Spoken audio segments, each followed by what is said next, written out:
A'udzubillahi syami'il alim minasyaitonir rajim. Bismillahirrahmanirrahim. Alhamdulillahi rabbil alamin. Wassalatu wassalamu ala asrafil anbiya wal mursalin.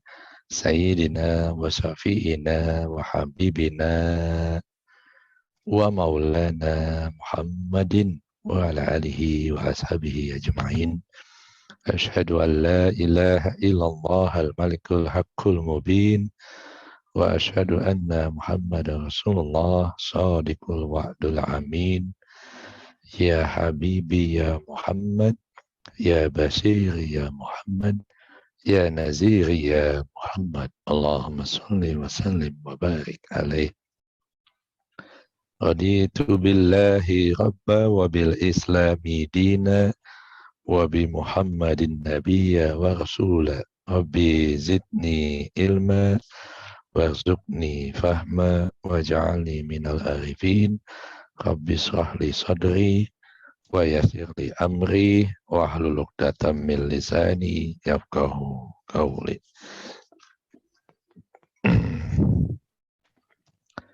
Assalamualaikum warahmatullahi wabarakatuh. Selamat malam teman-teman sekalian. Alam tambah sehat untuk kita semua. Salam sejahtera, salam kebajikan, namaste. Puji syukur kehadirat Allah Subhanahu wa Ta'ala yang senantiasa memberikan kekuatan lahir dan batin, nikmat sehat, nikmat afiat, dan taufik hidayahnya sehingga kita dapat terus istiqomah mentadaburi firman-Nya, dan yang paling penting bagaimana kita bisa mengamalkannya dalam keseharian. Salawat serta salam senantiasa kita panjatkan, kita haturkan kehadirat junjungan Nabi mulia Baginda Muhammad al-Mustafa. Mudah-mudahan dengan risalahnya yang sampai pada kita semua, kita menjadi manusia yang tidak hanya solihin, tidak hanya syuhada, namun juga siddiqin. Mudah-mudahan dengan risalah minaz zulumati ilan nur, kita terus bisa menapaki, menjalankan apa yang dicontohkan baginda Nabi, seperti yang minggu lalu dibahas dalam surat Al-Ahzab ayat 21. Kita jadikan role model baginda Muhammad ini sebagai uswatun hasanah. Bukan ustadznya, bukan kiainya, bukan habibnya, bukan siapapun, tapi menjadi role model kehidupan lahir batin kita. Mau maju dunia akhirat, mau sukses bahagia dunia akhirat, satu-satunya yang paling sempurna role modelnya adalah baginda Muhammad al-Mustafa, bukan yang lain. Mudah-mudahan dengan syafaatnya kita senantiasa terus bisa keluar dari kegelapan menuju cahaya kehidupan yang penuh dengan cahaya petunjuknya. Senantiasa selawat serta salam juga kita haturkan kepada para nabi yang lain, para rasul, para santo, para guru spiritual, aulia atau para wali, para guru mursyid yang telah, sedang, dan akan membimbing kita.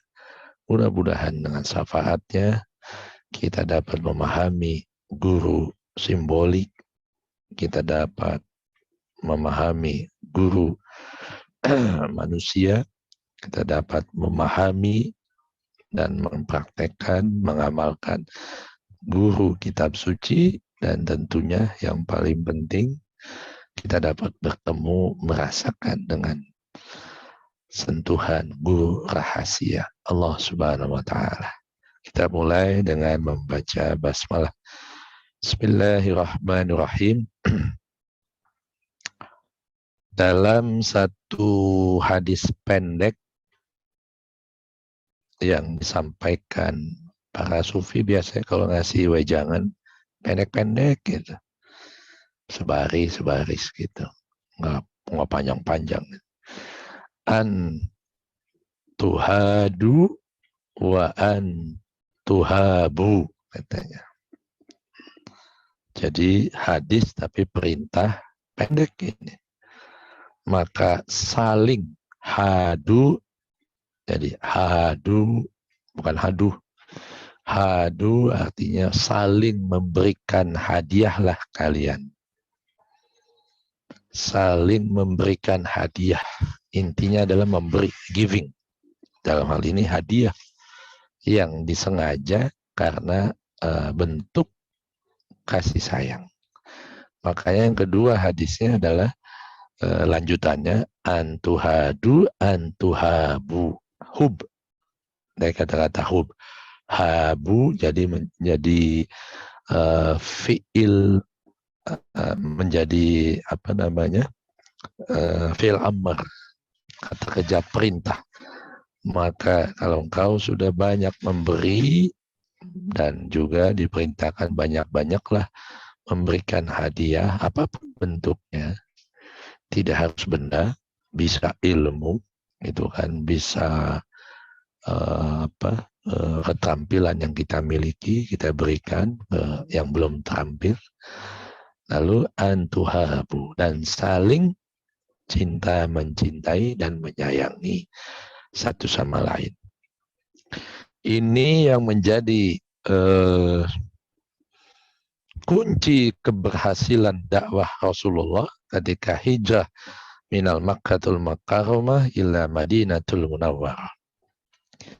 Walaupun di Madinah, di sana ada suku yang kuat juga, Bani Quraidah dan Bani Nazir, yaitu suku-suku Yahudi, ya, bangsa Yahudi, yang mereka juga punya suku yang kuat itu. Di samping suku Quraisy dari Mekah. Jadi keberhasilan perjuangan dakwah Nabi di Madinah, walaupun di tengah-tengah kota kosmopolitan. Madinah itu pada saat itu kosmopolitan.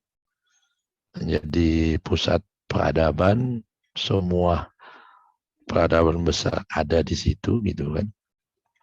Jadi pusat perdagangan juga di situ, makanya Nabi hijrah dari Mekah menuju Madinah. Madinah itu artinya peradaban gitu, kota.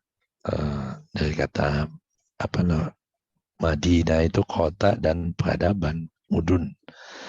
Jadi yang penuh gemerlap, menjadi pusat segala apapun, perdagangan, ekonomi, ilmu pengetahuan, bertemunya melting pot kayak New York lah misalnya, kota-kota besar di dunia, kayak Jakarta, Tokyo dan sebagainya, Shanghai atau Beijing gitu. Jadi dengan dakwah yang memberi dan memberi penuh dengan cinta dan kasih sayang, itu yang membuat kemudian menjadi berkembang pesat. Makanya disebut yang tadinya namanya Yasrib menjadi Madinatul Munawwarah. Nah, karena keberhasilan baginda Muhammad dalam berdakwah yang mengajak, yang merangkul, tidak mengejek, tidak memukul, yang mengayomi, tidak memusuhi, maka berbondong-bondonglah umat lain, baik pengikut Yahudi, Nasrani, Zoroaster, dan sebagainya, itu mereka dengan sukarela minta dibimbing untuk bersahadat. Gitu. Lambat laun, karena ini asbabul nuzul ya, berpaham gitu kan. Kenapa ada surat Al-Ahzab yang di situ kemudian muncul peperangan akibat kecemburuan. Orang munafik, orang musyrik, orang kafir Quraisy, termasuk di situ orang Yahudi yang tidak suka dengan keberhasilan dakwah Nabi Muhammad tanpa kekerasan, karena memang mengutamakan akhlak yang mulia, membuat mereka iri. Yahudi yang di sana kuat banget di sana itu, persatuan kabilahnya. Lalu padahal sudah ada perjanjian di sana, perjanjian antara umat Islam dan umat yang lain, kalau boleh dikata kayak seperti ada Declaration of Human Rights atau Declaration kayak Magna Carta dulu di Eropa itu tahun 19 sekian. Jadi saling menjaga satu sama lain, saling menghormati. Sudah janji itu beberapa tokoh-tokoh besar dari berbagai kalangan, kafir Quraisy, kalangan munafik, musyrik, kalangan Yahudi, Nasrani, Zoroaster dan sebagainya.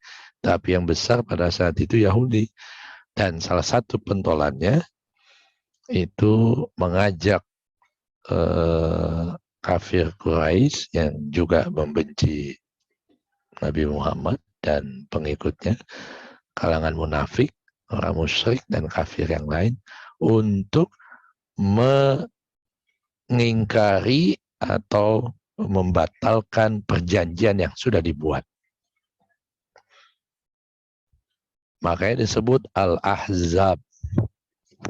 Al-Ahzab artinya bersekutu.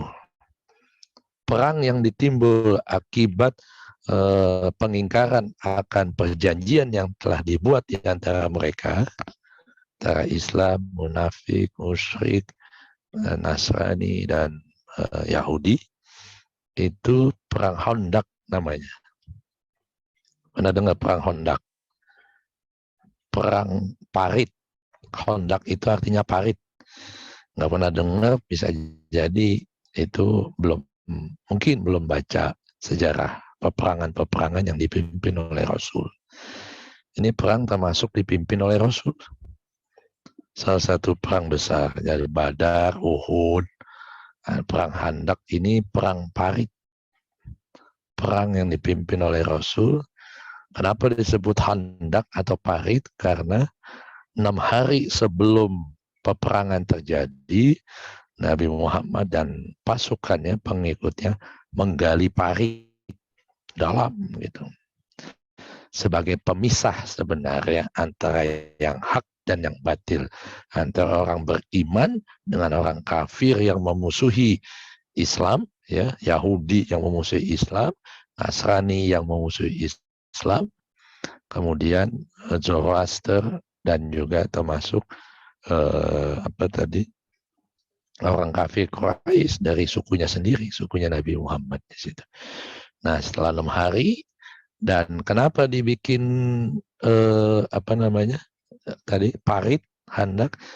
Karena pasukan mereka ini yang Al-Ahzab itu sekutu, jadi satu orang, seperti dulu perang dunia kedua dan ke-1 dan kedua. Jadi dimotori oleh Yahudi, lalu yang munafik, musyrik, kafir Quraisy, kemudian yang Nasrani ikut juga bersekutu. Nah, itu disebut Al-Ahzab. Ahzab gitu. Karena mereka bersekongkol satu sama lain, bahu-membahu untuk memerangi Nabi Muhammad dan pasukannya. Memerangi Islam sebenarnya. Mereka tidak suka, jealous, cemburu atas keberhasilan dakwah Nabi Muhammad. Begitu singkat. Bayangkan, belum sampai 10 tahun di Madinah, tapi pesat sekali perkembangannya itu. Lahir batinnya istilahnya gitu kan. Baik perekonomiannya juga, karena di sana ada Ansor yang hijrah dari Mekah, disebut muhajirin. Benar-benar disupport totalitas gitu kan. Yes. Jadi saya baru mau ngomong itu. Jadi Salman Al-Farisi, seorang pemuda yang dari jauh dia sudah rindu dengan sosok Nabi Muhammad, akhirnya berjalan kaki dari Isfahan. Kalau sekarang kotanya Isfahan atau Iran sekarang ini, untuk bertemu Rasul. Pinter, lahir dan batin. Ibadahnya kencang, tapi strateginya juga oke. Thank you Mbak Mira. Jadi Salman Al-Farisi ini yang menyarankan Nabi Muhammad untuk membuat parit sekeliling kota Madinah. Gitu. Ini penting saya ceritakan dulu asbabul nuzulnya, cara lahiriah, sejarahnya. Nanti hakikatnya apa di balik itu. Jadi 6 hari dibikin itu jadi, lalu peperanganlah terjadi. Pasukan Nabi 3.000, pasukan sekutu, ya. Sekutu kalau abad 19, Amerika, Inggris, ya kan, Australia, Jerman dan sebagainya, perang dunia 1 dan 2 itu. Nah, itu namanya sekutu itu. Nah, itu pasukan musuh itu, sekutu itu ada 10.000. Dan alhamdulillah karena ada Khandak, ada parit ini, menjadi menang pasukan beriman. Jadi kalau mau membedakannya dalam bahasa tasawuf, ada yang beriman, pasukan Nabi Muhammad, ada pasukan sekutu, itu orang kafir, musyrik, munafik, Nasrani, dan Yahudi, Zoroaster yang memusuhi orang beriman.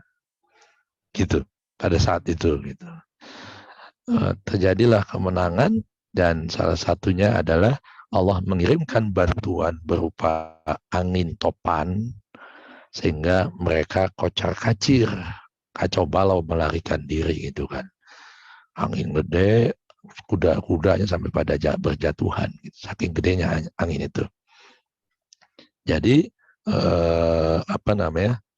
Namanya Bani Quraiza, Bani Nazir, terus jadi kalangan istilahnya apa namanya, suku-suku itu berkomplot ya dengan kaum munafik, kaum musyrik Quraisy, kaum kafirin, dan Ghatafan. Ghatafan ini kalau boleh dibilang sekarang ini oligarki, bahasa kerennya. Tahu oligarki apa? Jadi oligarki ini apa namanya, singkatnya ya, ini kalau politik sebenarnya, ini juga banyak politik. Betapa pengusaha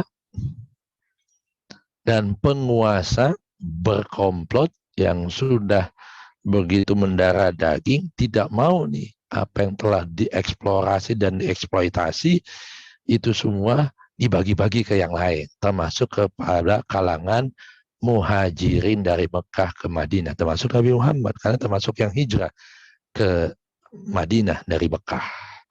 Mereka nggak mau, kayak kita di Indonesia, nggak akan rela itu para pengusaha apa yang dibilang apa 9 naga apa gitu, yang juga berkomplot dengan penguasa, politisi dan sebagainya, memberikan jangankan setengah, 25% saja kekayaannya untuk mengetaskan kemiskinan di Indonesia. Nggak akan rela. Kalau perlu terus miskin, terus bodoh, gitu, supaya gampang diadu domba. Nah, itu oligarki itu. Dan itu terjadi ketika kemarin apa namanya, penimbunan minyak goreng. Itu oligarki kerjaannya itu. Udah kaya, paling kaya di sini nggak bisa, gua jual ke luar. Jatahnya di Indonesia malah dibikin langka, dijual ke luar negeri karena dia akan berlipat-lipat ganda untungnya. Kalau di sini sedikit untungnya. Gitu. Nah, itu sudah ada di zaman Rasul, namanya Ghatafan namanya. Ghatafan. Jadi yang apa namanya, membuat peperangan itu terjadi.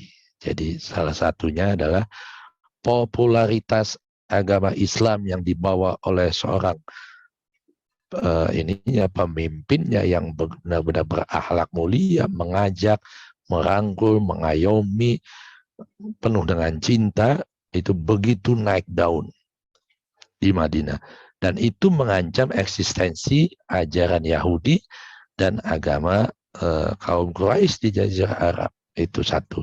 Kedua, kaum Ghatafan, oligarki yang ingin kembali menguasai monopoli perdagangan di wilayah Madinah. Ingin menguasai, boleh lu ngapain aja demo segala macam, tapi semua kekayaan harta SDA, sumber daya alam Indonesia, 9 orang aja yang menguasai, dan antek-anteknya di penguasa. It's happened already in the age of Prophet Muhammad.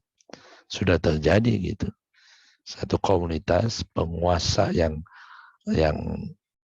pengusaha yang berkomplot dengan penguasa untuk melanggengkan, mengeksploitasi kekayaan alam hanya untuk keuntungan mereka saja.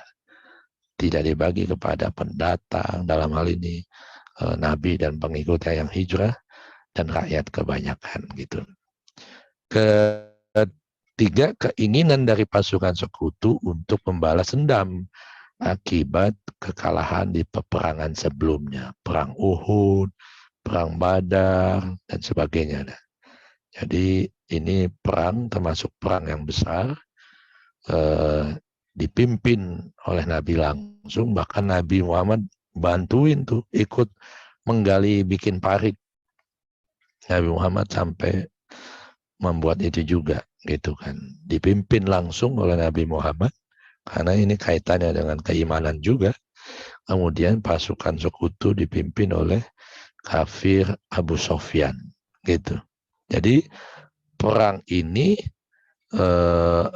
didahului, dilakukan musyawarah, tapi kemudian terjadi pengingkaran janji dari musyawarah itu. Jadi terjadilah peperangan. Nah, dalam kehidupan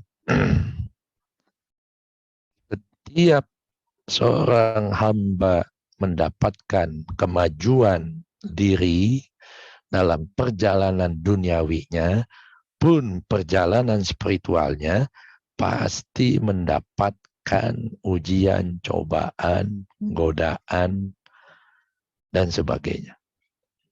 Gitu. Berupa apa? Bisa jadi kecemburuan. Kok bisa sih dia? Kelihatannya nggak pernah kerja, keluar rumah gitu kan. Kok bisa dia kemana-mana, jalan-jalan gitu. Kayaknya nggak pernah melakukan aktivitas gitu kan. Jadi tolak ukurnya gitu. Dilihat, tapi punya ini, punya itu gitu kan, yang membuat dirinya iri. Sedangkan kami yang udah duluan di sini, kok nggak maju-maju nih gitu. Dalam diri kita ada aspek jiwa yang benar-benar beriman, ada jiwa kita yang munafik, ada jiwa kita yang syirik, ada jiwa kita yang kafir. Gitu. Yang munafik, yang berkata di lisan A, di dalam hatinya B, ngomongnya A, yang dilakuin B, gitu kan. Itu sering tuh. Yang harusnya ajak mantap beriman, tapi ini diganggu oleh kemusyrikan dalam diri. Emang bener ini, gitu kan. Terus masa iya sih ini Tuhan? Emang bener nih harus ngelakuin ini, gitu kan. Kok sudah diamalkan, belum ngerasain tuh buah akibat apa yang aku amalkan atau yang aku kerjakan gitu. Ada macam-macam. Timbul pertanyaan, timbul dualitas. Jangan-jangan ini sama aja dengan yang lain gitu. Awalnya beriman,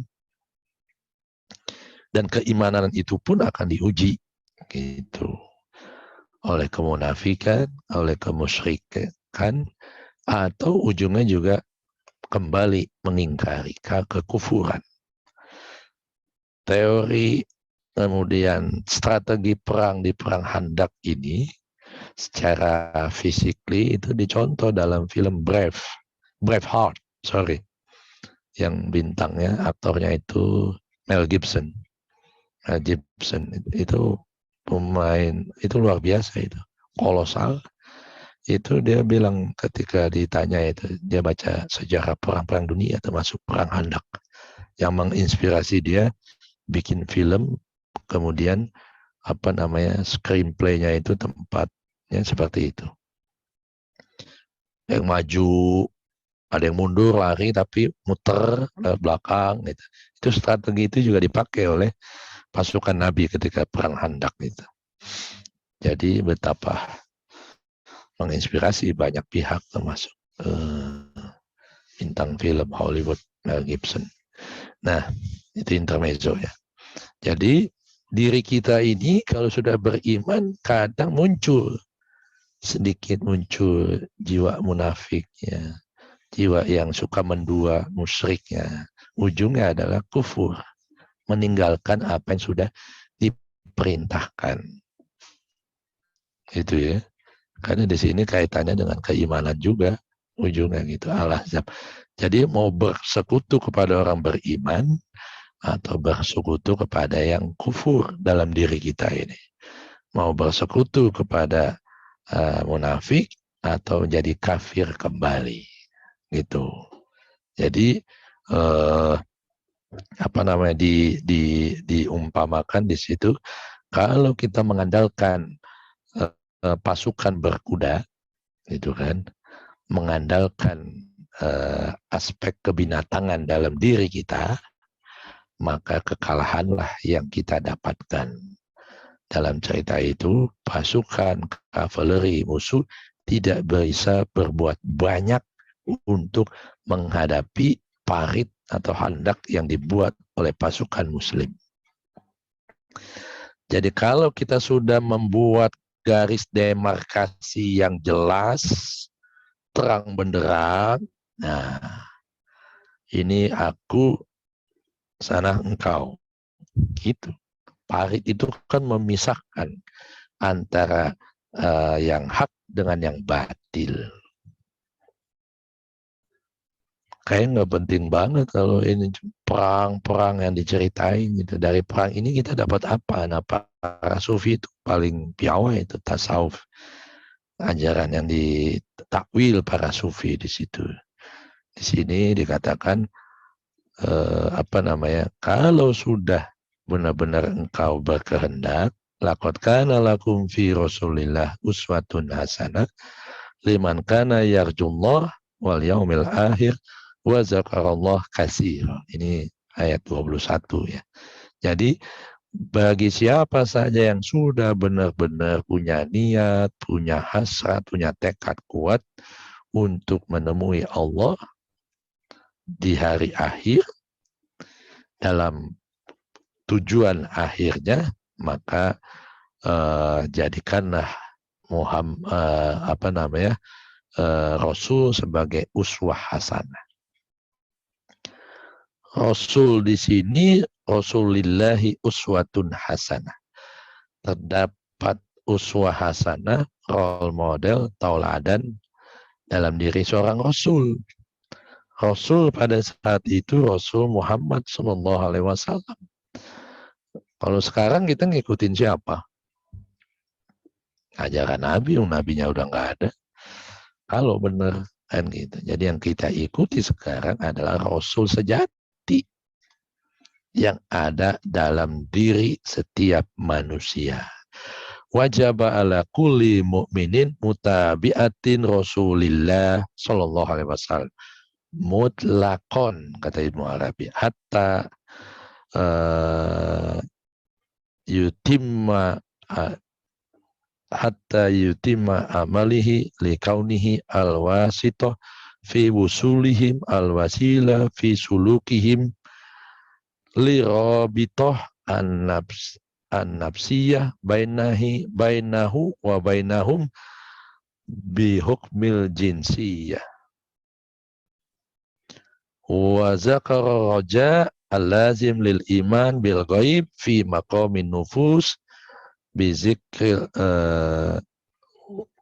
bihi az-zikril kasir allazi huwa amalu zalikal maqam liya'lama an man kana fi bidayati yazimu mutabi'ati fil a'mal wal akhlaq wal mujahadah binafsi wal mal. Saya artikan maknanya.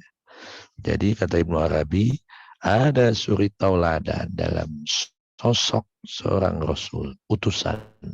Rasul itu artinya utusan. yang Rasul itu utusan yang terutus kepada setiap manusia. Makanya kalau dalam perjalanan pencarian Nabi Musa berguru pertama kepada Syuaib 30-an tahun lebih, terus ditambahin menjadi 40 tahun, itu sami'na wa atona, fana kepada mursid atau guru spiritualnya Nabi Syuaib, fana fi mursid. Yang kedua, setelah 40 tahun dia menyusui, terus dikasih terus apapun menjadi buat bekal dia berjuang berdakwah menghadapi Firaun dan pasukannya. Lalu diperintahkan untuk fana fi rasul. Rasul siapa? Beliau belum ketemu dengan Nabi Khidir, belum ketemu gurunya yang lain, gitu, mursyid yang lain, itu Nabi Khidir. Jadi Rasul di sini adalah utusan yang senantiasa terutus kepada setiap manusia yang punya sifat sidik, amanah, fatonah, tablik. Jadi kalau mau selamat dunia akhirat, ikuti Rasul sejati. Fana fi Rasul istilahnya kalau dalam tasawuf. Senantiasa kita akan selamat dunia akhirat. Hidup harus senantiasa sidik, benar. Coba aja berbuat salah, pasti celaka kita. Hidup senantiasa mesti mengikuti apa kata Rasul. Apa katanya? Senantiasa amanah. Coba aja hianat. Berkhianat sebagai orang tua, berkhianat sebagai seorang pekerja, berkhianat sebagai seorang yang beriman. Berkhianat ini dikasih amanah untuk ditunaikan amanah itu, pekerjaan itu, perbuatan itu, tapi tidak ditunaikan. Itu khianat. Termasuk di dalamnya ketika kita diperintahkan untuk fastabiqul khairat, melakukan banyak kebaikan, bersegera untuk melakukan kebajikan, tapi kita menunda-nundanya sampai kita meninggalkannya. Saya sering kalau nanti kalau nunda, nyesel jadi numpuk. Itu kan, akhirnya dicicil. Baca bukunya mumpung lagi kosong, ditanda-tandain gitu kan. Ini buat ngutip di sini kalau ngajar sini dan sebagainya gitu kan. Jadi ketika mau bikin makalah buat ngajar, itu tinggal tanda-tandain gitu. Kalau tadinya nggak begitu, tidak disiplin. Nah itu tidak amanah. Jadi berlomba-lomba untuk kebajikan, fastabiqul khairat, berlomba-lomba untuk numero uno, menjadi yang terdepan. Bukan iklan Yamaha, bukan. Menjadi yang pertama lebur pada Tuhan, gitu. Fastabiqul khairat itu sebenarnya itu berlomba-lomba untuk unity with God. Bukan berlomba-lomba supaya menjadi presiden. Nggak penting presiden itu. Gitu. Tapi bagaimana kita bisa mengendalikan diri untuk selalu tauhid kepada Allah. Jadi di situ Ibnu Arabi mengatakan wajib bagi setiap yang beriman, jadi wajib ala kulli mu'minin, setiap orang beriman ya, orang beriman yang sudah menyaksikan, senantiasa menyaksikan kehadiran Tuhan, mutabi'atin Rasulillahi mutlakon, wajib mutlak. Bahasanya udah wajib mutlak lagi. Itu untuk selalu mengikuti apa kata Rasulnya. Itu. Untuk apa? Untuk suluk, untuk menempuh jalan spiritual, robitoh, sesuai yang diperintahkan. Itu. Jadi misalnya melalui mukasyafah, penyingkapan, lalu terjadilah musyahadah, penyaksian, lalu terjadilah muhadar, kehadiran. Jadi Allah selalu hadir dalam setiap aktivitas kita, dan itu kita rasakan bahwa itu semua adalah perbuatan Dia dalam aktivitas kita keseharian. Jadi bagaimana untuk bisa selalu mengikuti Rasul sejati yang ada dalam diri ini? Satu, diawali dengan amal soleh, amal perbuatan yang soleh, yang benar. Berbuatlah sesuatu yang mentransformasi kita makin dekat pada Tuhan. Yang kedua, dalam tingkah laku keseharian, apapun aktivitas kita, berakhlaklah. Wal akhlakul mahmudah. Berakhlaklah dengan akhlak yang terpuji. Makanya Nabi mengatakan innama bu'istu liutammima makarimal akhlak. Wal mujahadah, dan jihad. Mujahadah ini dimensi jihad secara spiritual. Jihad ada 3. Jihad fisik disebut jihad bersungguh-sungguh memaksimalkan raga ini untuk berjuang di jalan Allah. Jihad fi sabilillah. Jihad fi sabilillah ini bukan perang memerangi orang kafir. Seperti kemarin yang dilarang ke Singapura, tapi ngajak jihad mau mengekspansi Singapura. Itu asli ngawur itu. Itu pemahaman jihad yang luar biasa salah. Berarti sudah mengatakan bahwa Singapura itu kafir. Padahal banyak saudara kita yang muslim, orang Melayu. Gitu. Jadi itu jadi bahaya itu. Buat pemaham, dan itu banyak pengikutnya. Hati-hati. Jadi jihad fisabilillah, bersungguh-sungguh di jalan Allah untuk kita memaksimalkan anggota tubuh ini, fisik ya, yang anggota tubuh pokoknya badan ini maupun yang di dalam, untuk kita maksimalkan, berjuang bersungguh-sungguh menggapai tujuan hidup kita, yaitu la maqsuda ilallah, la ma'buda ilallah. Yang kita maksud, yang kita tuju adalah Allah. Jihad yang kedua disebut ijtihad. Bersungguh-sungguh memaksimalkan potensi akal pikiran intelektual untuk berjuang juga sampai ke tujuan akhir, yaitu sampai kepada Allah. Yang ketiga, mujahadah. Bersungguh-sungguh dengan mental, spiritual, moral, mental, spiritual, untuk menggapai atau connecting atau sampai kepada Allah. Dan itu diajarkan oleh Rasul. Rasul Muhammad bin Abdillah sudah wafat. More than, sekarang berapa? 1443 ya, kurang lebih 15 abad yang lalu.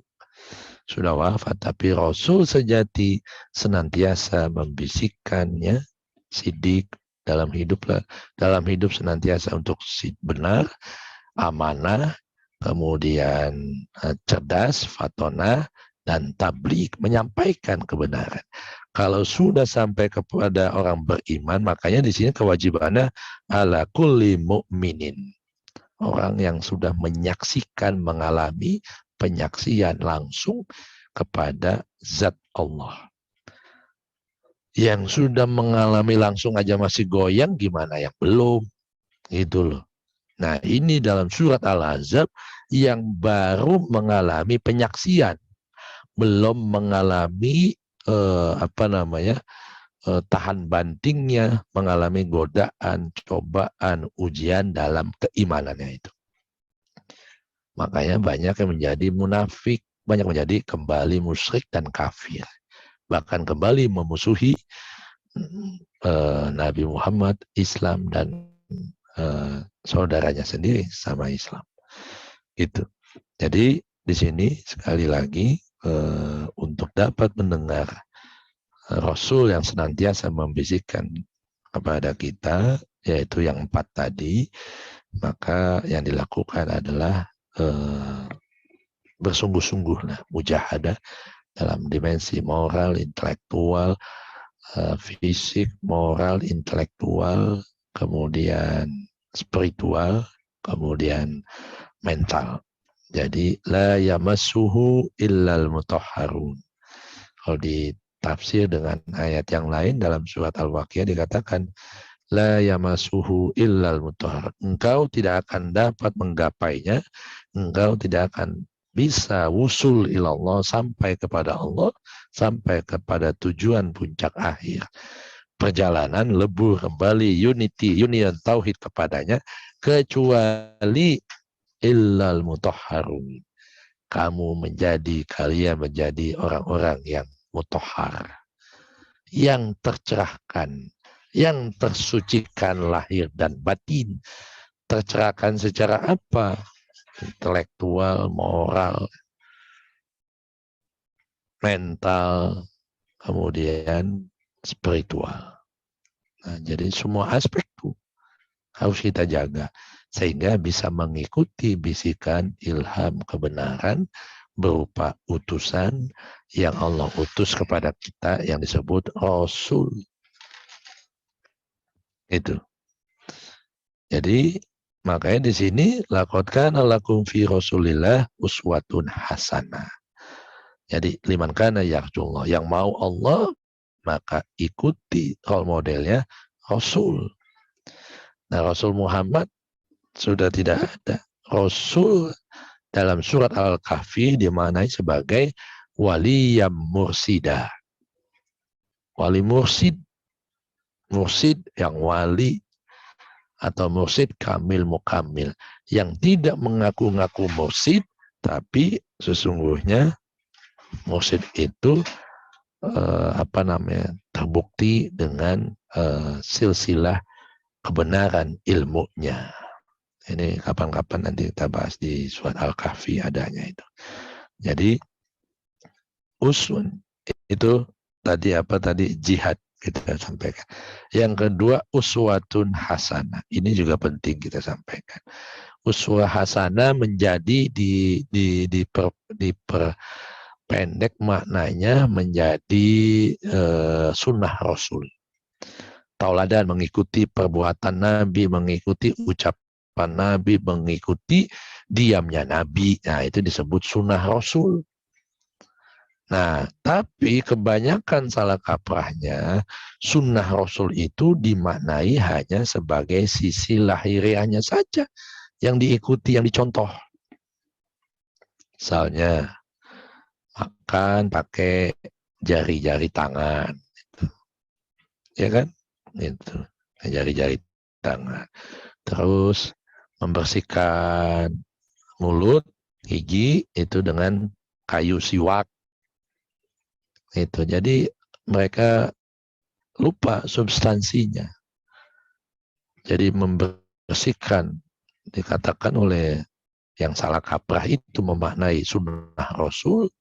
Jadi sunnah Rasul itu ada 3, ada sunnah fisik, ada sunnah moral, ada sunnah spiritual. Ada diringkas menjadi 2, ada sunnatul adat, ada sunnatul ibadat. Itu masuknya uswah hasanah gitu. Makanya kalau uswah hasanahnya manusia selain Nabi Muhammad, pasti kita kecewa.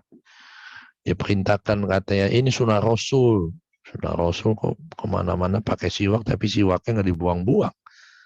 Ujung kotorannya habis dia bersihkan mulutnya, lalu main kantongin aja di baju kokonya itu.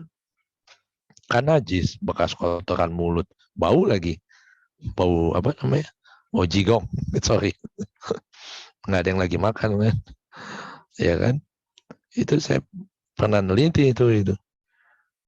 Ini sunnah tahu, oh bangga gitu bapak-bapak di kampung, di hutan kayu, pramuka.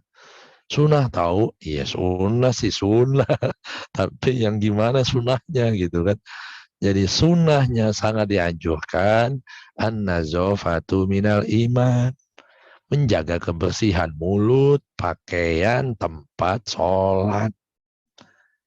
Membersihin mulut dengan kumur-kumur, dengan sikat gigi, Apa aja yang penting bersih, tidak ada bekas makanan yang tersisa. Itu yang sunnahnya. Bukan menggunakan siwaknya, bukan. Itu kalau yang benar menggunakan siwak nggak apa-apa, dipakai ujungnya, habis dipakai bersihkan mulut, dibuang, dipotong, dipatahin. Jadi selalu baru, harusnya makin berkurang. Ini kan nggak itu melulu, gitu. Sih, betapa beragama yang sangat sederhana mengikuti sunnah Rasul, itu pun ada ilmunya. Jangan asal-asal sunnah, gitu. Sama makan, bangsa Arab kan tidak makan nasi. Orang Afrika makan roti. Roti kan nggak mungkin pakai sendok, ya kan? Tapi pakai tangan gampang nyobeknya. Roti canai disobek, gitu kan. Pakai sendok nggak enak. Harus pakai tangan, pakai jari-jari dan sebagainya, gitu. Nah, gimana kita mau benar dalam bersunah? Lihat aja Nabi dibilang, antum a'lamu bi umuri dunyakum. Jadi kalau kita katanya mengikuti sunnah urusan dunia, makan kan urusan dunia. Membersihkan mulut itu urusan dunia. Menjaga kebersihan lahir batin, termasuk tubuh, dalam hal ini mulut. Itu urusan dunia. Kalian, kata Nabi, lebih tahu urusan dunia kalian. What is the best for you? Lakukan. You know better than me. Gitu. Tapi urusan akhirat, ketuhanan, aku, kata Rasul. Aspek hukum, agama, apapun, tanya aku. Tapi urusan dunia, lu yang tahu terbaik. Gitu. Makanya apa dicontohkan? Nabi Muhammad sampai nggak pakai, kenapa mesti dibikin parit? Nggak pakai nanya, langsung. Karena logikanya masuk. Bikin parit untuk ini, lakukan. Langsung setuju aja. Betapa seorang pemimpin ketika ada rakyatnya memberikan ide-ide cemerlang dan itu bagus, kenapa tidak untuk diikuti dan dilaksanakan? Sekarang banyak pemimpin gengsi. Masa sih gue mesti ngikutin? Gitu.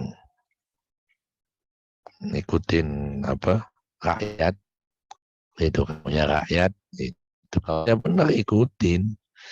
Jangan cuma satu orang doang yang diikutin kan. Gitu. Jadi urusan dunia apapun bentuknya itu kita lebih tahu. Jadi sunnahnya begitu. Kemudian itu sunnah fisik. Jadi yang fisik apapun emang harus pakai jenggot gitu.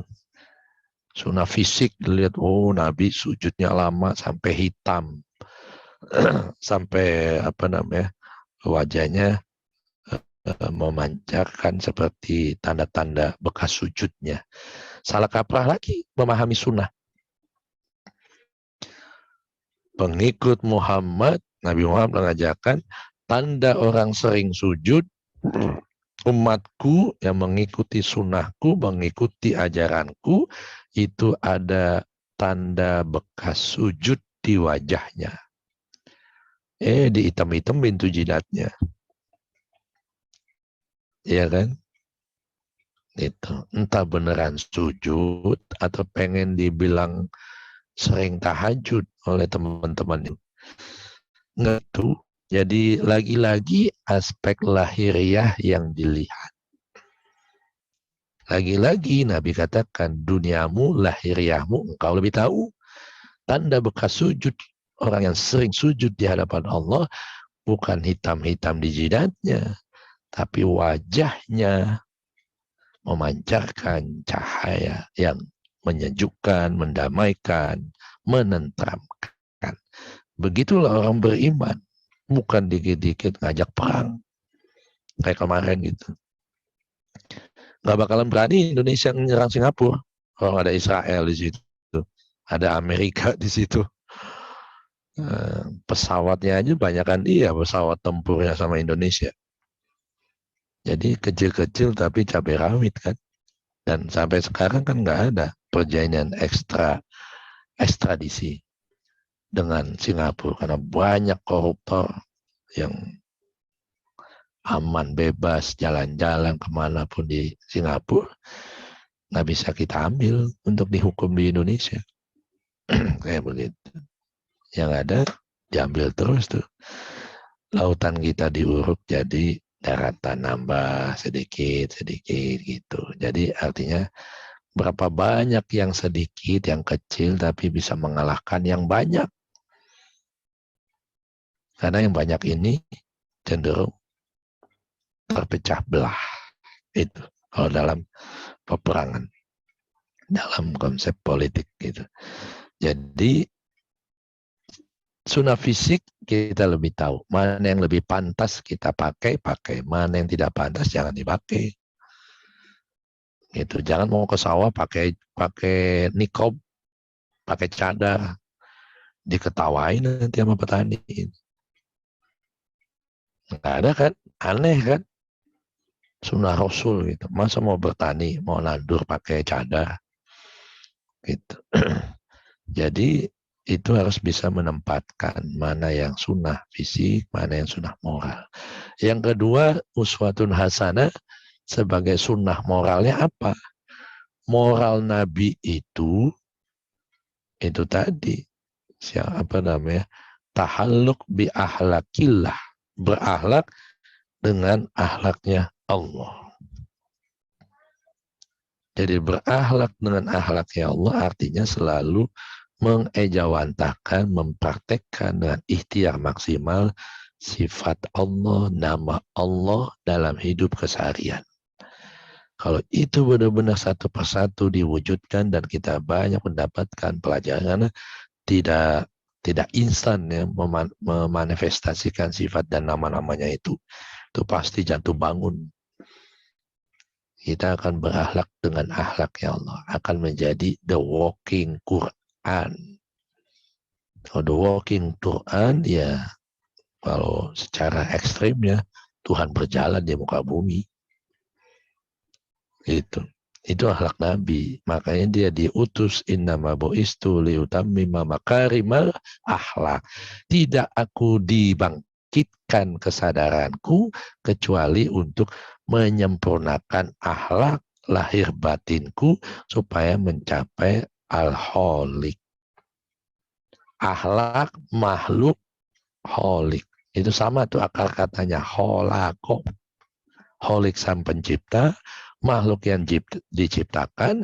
Kalau mau sampai kepada holik, berakhlaklah dengan akhlaknya Allah. Berjalanlah dari alam menuju alim.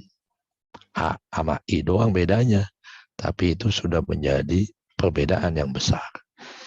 Gitu. Jangan dari alam menuju alam. Capek kita. Kalau dari alam menuju alam. Boleh jadi kita sudah hidup yang kesekian puluh kali. Hidup mati, hidup mati, hidup mati, mati, hidup lagi gitu. Kalau sekarang sudah hidup menjadi manusia, maka berjalan dari alam, manusia termasuk alam menuju alim, sang pencipta.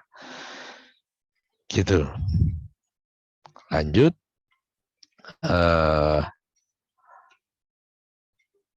Jadi yang ketiga sunnah spiritual. Jadi moralnya ya berakhlak dengan akhlaknya Allah. Apa akhlak Allah? Mewujudkan sifat dan nama-namanya dalam praktek hidup keseharian di mana saja, kapan saja. Yang ketiga, sunnah spiritual. Bagaimana spiritual Nabi? Bagaimana Rasulullah senantiasa mengutamakan Allah. 4 hari 4 malam berhalwat di Gua Hiro, 3 hari di dunia. Tidak ditinggalkan dunia. Siapa bilang orang spiritual itu meninggalkan dunia? Tetap mendunia, tapi dunia tidak mengendalikannya. Dunia didudukinya untuk menjadi bekal mensupport perjalanan spiritualnya. Bukan menghalangi, tapi mensupport. Itu kan, kalau nggak ada kuota kan nggak bisa ngikut ini. Kalau nggak ada langganan internet kan nggak bisa ngikut kajian. Jadi betapa penting ayat 21 ini. Ini ada 21 orang loh ini. Bukan kebetulan. Jadi spiritual ini bagaimana sih laku spiritualnya Nabi? Bagaimana sih Nabi mengutamakan Allah sehingga hidupnya selalu diutamakan oleh Allah. Dinomorsatukan segala apapun urusannya. Karena selalu mengutamakan Allah, selalu menomorsatukan Allah. Bagaimana ibadahnya? Kalau Nabi dalam satu riwayat dikatakan kakinya sampai bengkak ketika sholat, terus aja dia sholat gitu kan. Ngapain sih sholat melulu sampai Aisyah nih, ya ibaratnya kan dia masih kecil kan, masih remaja waktu dinikahi itu, masih belum matang perjalanan rohaninya. Aisyah aja sampai nyindir, ngapain sih sholat melulu, tahajud melulu, sholat ini sholat itu, ngapain, kan dirimu sudah, ya Rasul, wahai kekasihku, kata Aisyah istrinya, kan kau sudah dijamin masuk surga, dosa pun sudah dijamin dihapuskan, tidak ada dosa, maksum. Kata Nabi, tidak bolehkah aku menjadi abdan sakur, katanya. Emangnya nggak boleh aku menjadi hamba yang bersyukur gitu. Jadi dia tingkat tidak ada satupun yang bisa ngalahin kualitas dan kuantitas ketaatan Nabi kepada Tuhannya. Padahal semua orang tahu dia dijamin, dan bahkan penghulunya para nabi. Belum berbuat salah aja sudah dihapuskan dosanya gitu. Misalnya kayak gitu. Jadi betapa Nabi mencontohkan banyak-banyak bersyukur atas segala karunia yang Allah berikan. Dengan banyak melayani Allah. Berupa apa? Ya pertemuan. Sholat itu kan connecting people to God. Selalu terkoneksi pada Tuhan. Supaya kalau koneksi senantiasa lebur. Kalau lembur maka termanifestasilah nama sifat dalam laku hidup keseharian. Itu menjadi tauhid mulkiyah. Nanti kalau kita bahas. Ya, di situ. Jadi itu ayat 21.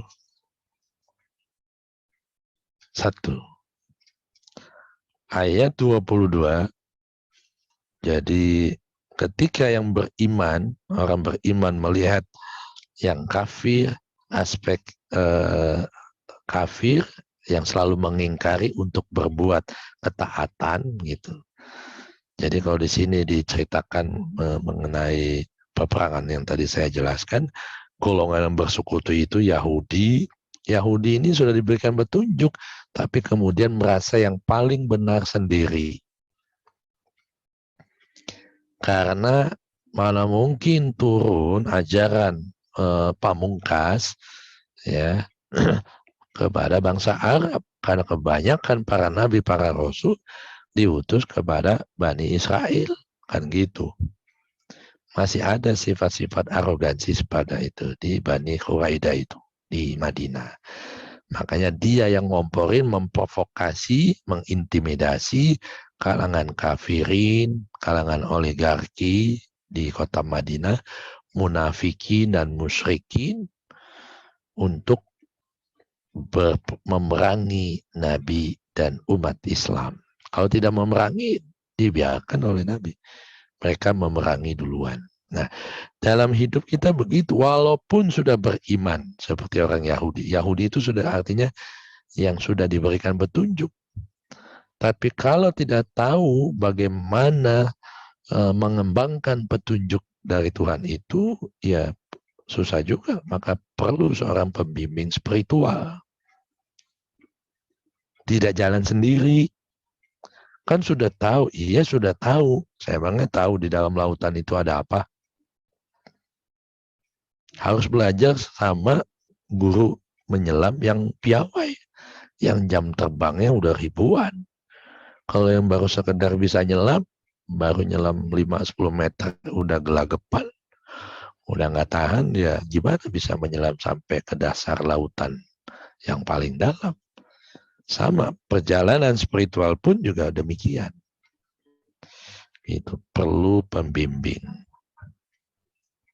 Gitu. Jadi orang beriman selalu berhadapan dengan aspek kita beriman. Kalau kita sudah tahu eksistensi wujud keberadaan Tuhan, kadang masih digoda-goda, digangguin oleh kemusyrikan, kemunafikan, kemudian kekufuran yang ada dalam diri.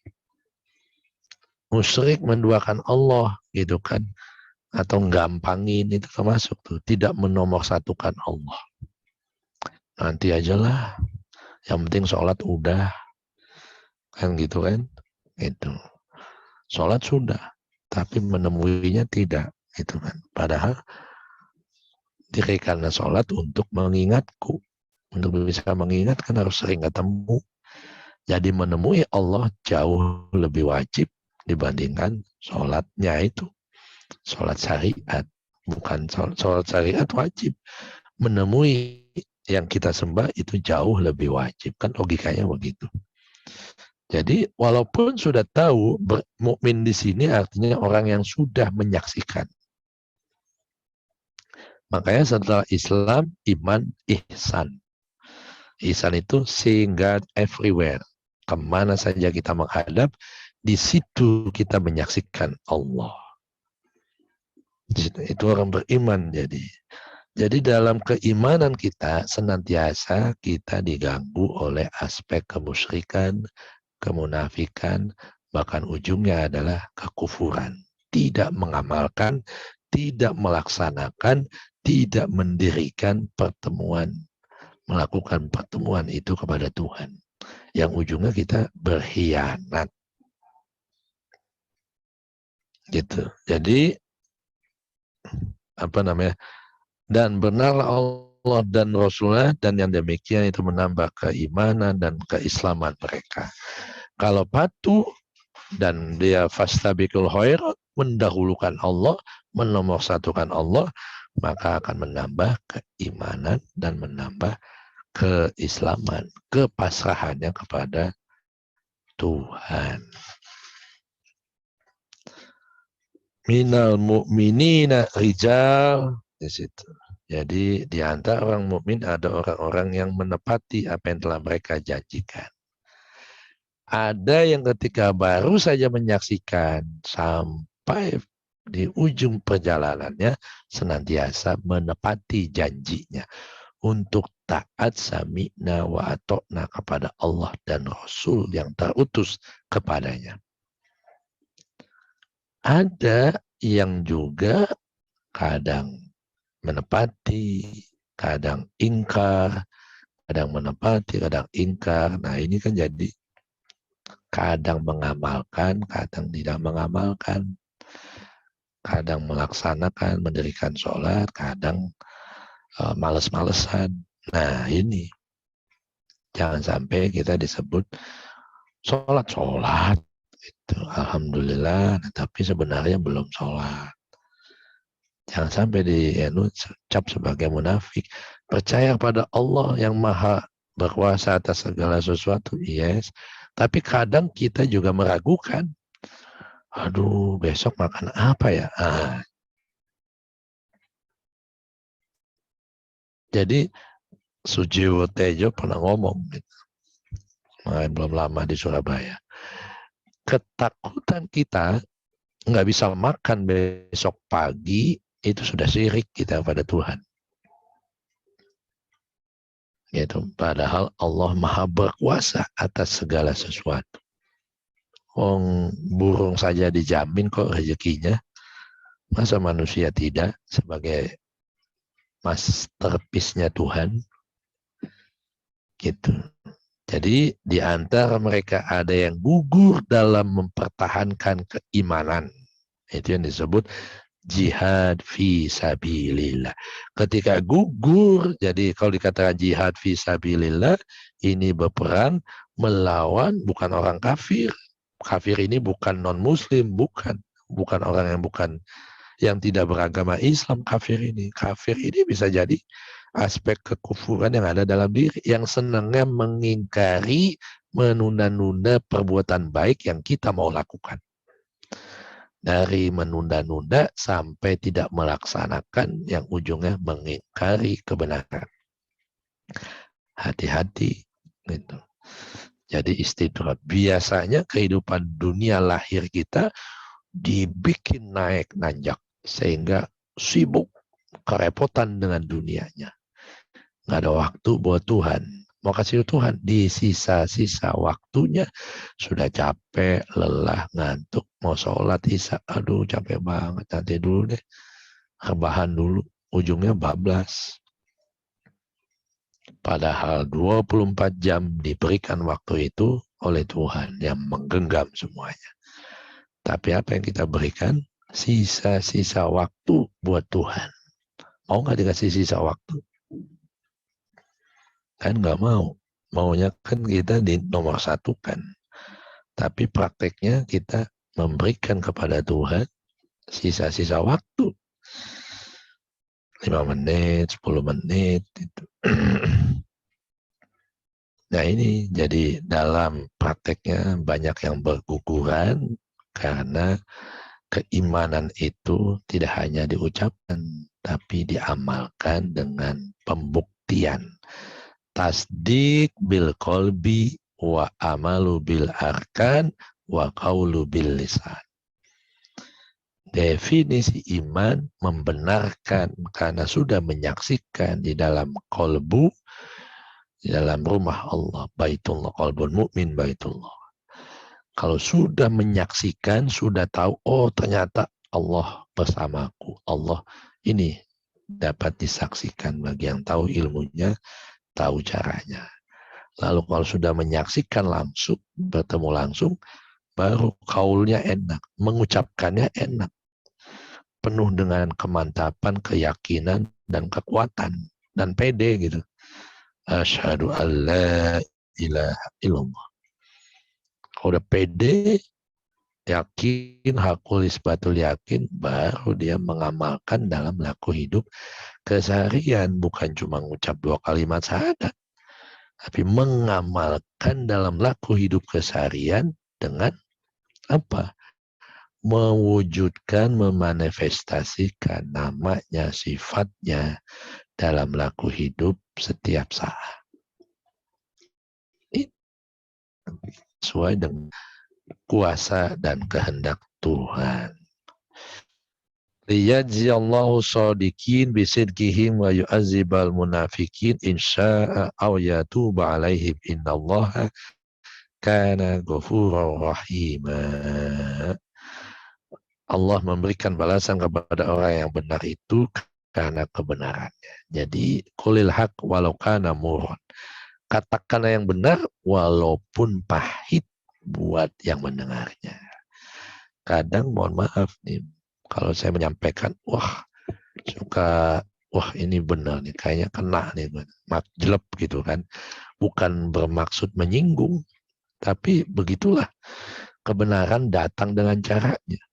Kebenaran itu datangnya dari dalam. Jadi ngaji yang benar itu mengeluarkan kebenaran yang ada dari dalam, bukan mengambil kebenaran dari luar. Kalau yang namanya di luar itu udah kebenarannya relatif. Itu. Jadi membaca firman itu mengungkapkan kebenaran ayat supaya bisa dipraktekkan dalam laku hidup keseharian.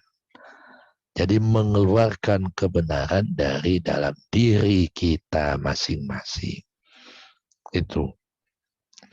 Dan mengazab orang munafik, diuji, ditegur, dan diazab.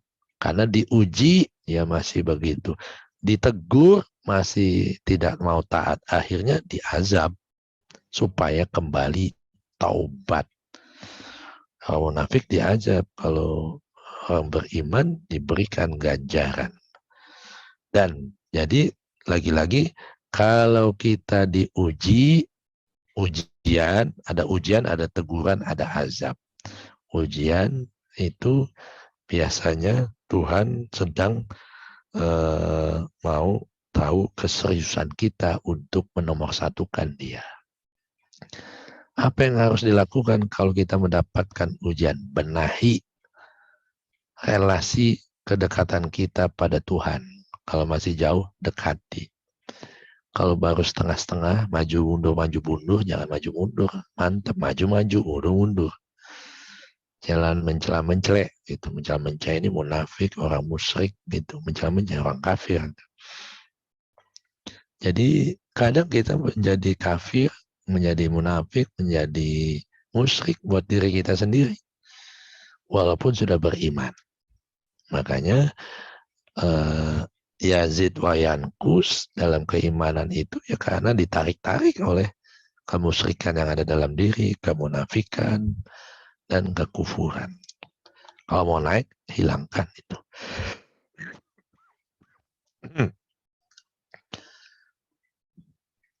Jadi perbaiki relasi kita, hubungan kedekatan kepada Tuhan. Kalau ditegur, bisa jadi karena ada amal perbuatan baik lisan maupun perilaku kita yang menzolimi saudara kita yang lain. Disengaja maupun tidak disengaja. Itu teguran. Kalau azab ada perilaku kita yang salah. Supaya apa? Langsung taubat kepada Allah. Gitu. Kalau tadi ditegur, kok begini, kok begitu. Sudah ibadah, wajib, qobliyah, ba'diyah, yang sunnah-sunnah, puasa sunnah, dilakuin semua. Kok masih begini? Nah, itu bisa jadi. Tingkatkan juga apa yang lain, ibadah yang lain, sedekahnya.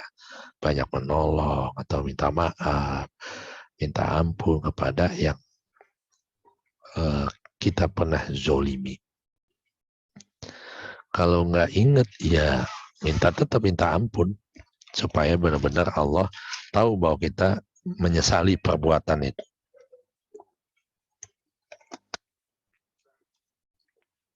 Gitu ya.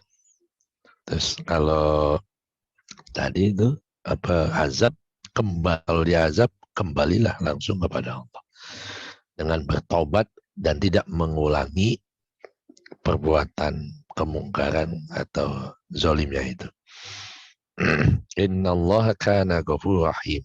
Jadi Allah yang maha mengampuni dan Allah yang maha penuh kasih sayang. Maka kembalilah kepada Allah.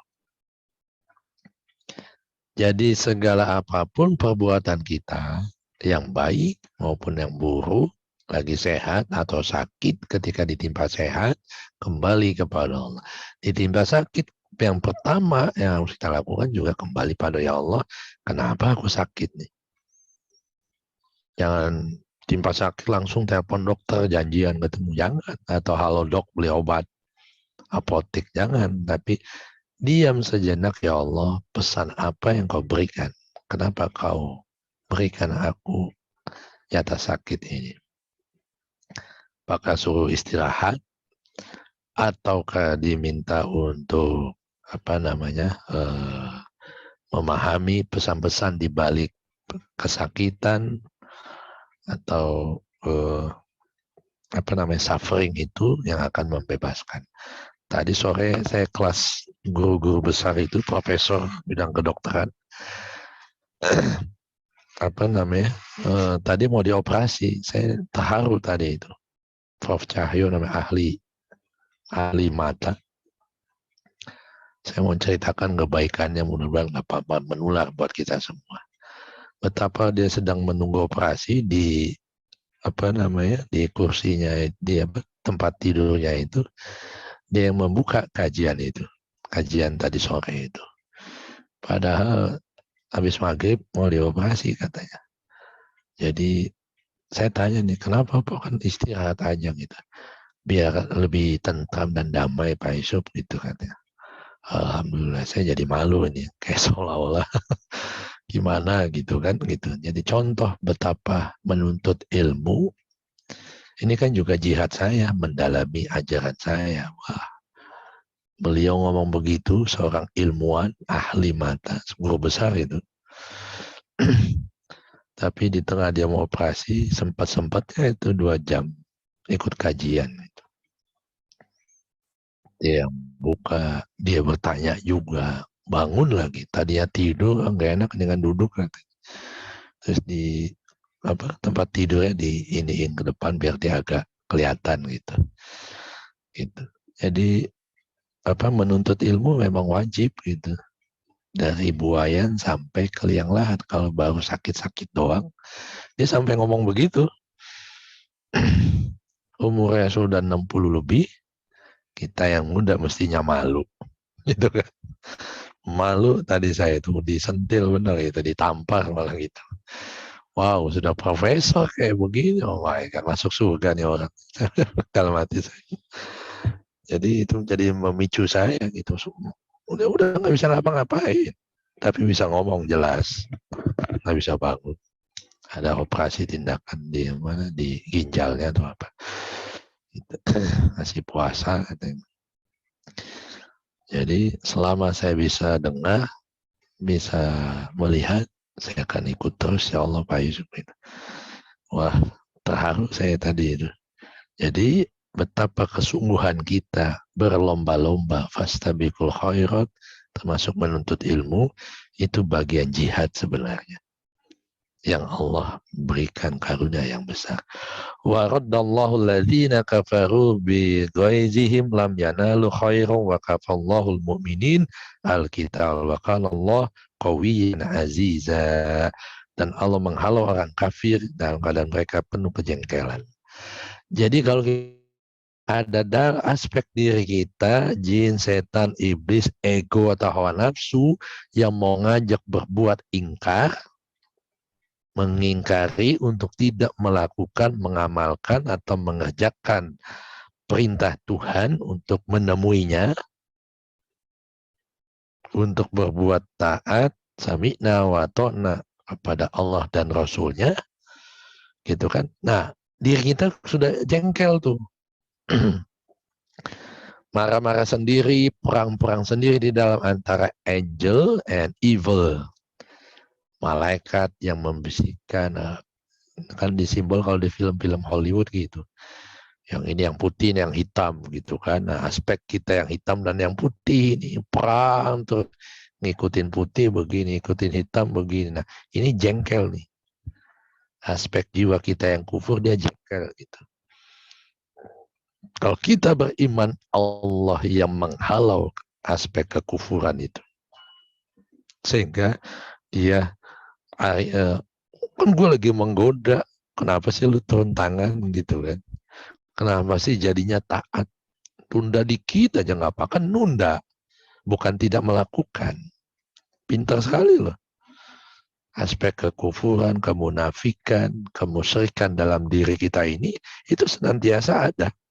Sampai benar-benar semuanya diislamkan, ditundukkan, dikontrol oleh si iman ini. Jiwa yang telah beriman. Situ. Jadi cerita perang Handak ini cerita perang perjalanan batin kita dalam menempuh peleburan kepada Allah. Itu sebenarnya tidak ada yang lain. Gitu. Jadi sampai diturunkan yang paling oke di situ di ayat 26, dan dia menurunkan orang-orang ahli kitab Bani Quraizah, ini orang Yahudi. Bani Nazir ini orang top semua ini. Hartanya melimpah, kemudian pengetahuannya tentang keagamaan juga oke gitu kan. Membantu golongan yang bersekutu. Jadi ngomporin istilahnya. Udah lawan aja gitu kan. Yuk gua backup gitu. Ada jiwa kita yang di awal ditunjukkan kebenaran tapi masih maju mundur. Timbul jiwa kita yang munafik, mau ngamalkan tapi sebenarnya males. Ditanya tapi mengatakan mengamalkan tapi sesungguhnya tidak mengamalkan apa yang diperintahkan.